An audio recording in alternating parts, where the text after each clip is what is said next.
अब जो facet joint है, ये फैसेट जॉइंट है, दो फैसेट जॉइंट, ठीक है, राइट एंड लेफ्ट, ठीक हो गया। लेट्स सपोज पेशेंट को स्टैटिक है तो उसकी मूवमेंट में रिस्ट्रिक्शन होगी।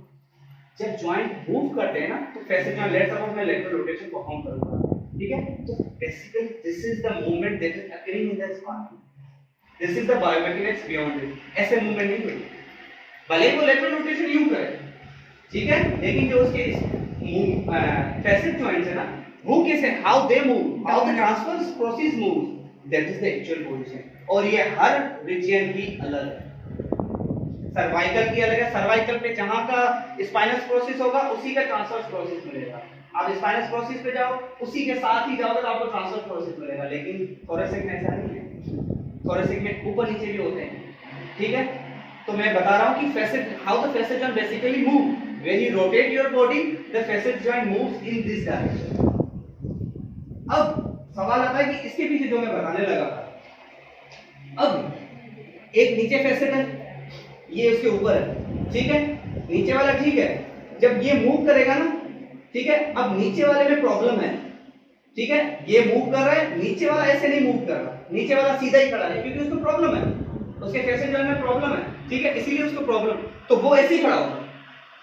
लेकिन जब ऊपर वाला ऐसे मूव करेगा तो वो यहाँ पे कोलाइड करेगा, वो भाई जाने दे, लेकिन वो जाने नहीं देगा बिकॉज वो नॉर्मल नहीं है, ठीक है। बेसिकली उसको भी ऐसे मूव करे ना, तो दोनों अगर टेढ़े मूव करेंगे तो काम होगा ना, लेकिन वो तो सीधा है, तो जो ऊपर वाला मूव करेगा ना वो इधर स्ट्राइक करेगा। अब यहाँ पे आती है इसके पीछे की साइंस। हमने क्या करना है, हम जो नेक एंड स्नेक जो स्नेक की मॉलिक्यूल की टेक्निक है, सस्टेन नेचुरल एपोफिजियल ग्लाइस, नेक नेचुरल एपोफिजियल ग्लाइस, हम क्या करते हैं, यहां से थंब यूज करके इस ट्रांसवर्स प्रोसेस को ऊपर करते हैं, ठीक है। लेट्स सपोज यहां पर रिस्ट्रिक्शन है, ये फैसेट जॉइंट ऐसे मूव करता है, ठीक है, अभी इसने मूव नहीं किया लेकिन मैं आपको बात की पोजीशन बता रहा हूं। हम क्या करेंगे, इसको ऊपर करेंगे, इस फैसेट जॉइंट को ऊपर करेंगे और फिर करेंगे मूव करो। अब मैं आपको एक्सप्लेन कि व्हाई द मोलिकन says that you have to sustain natural glide, why sustain ही क्यों, छोड़ दो यार, वो चीज मैं आपको बता रहा हूं। अब जब ये रोटेट करेगा ना, जब ये रोटेट करता है तो फैसेट जॉइंट मैंने बताया वो नीचे रिस्ट्रिक्शन है, मैं क्या करूंगा, इसके ट्रांसवर्स प्रोसेस को ऊपर करूंगा, अब इसको कहूंगा मूव करो।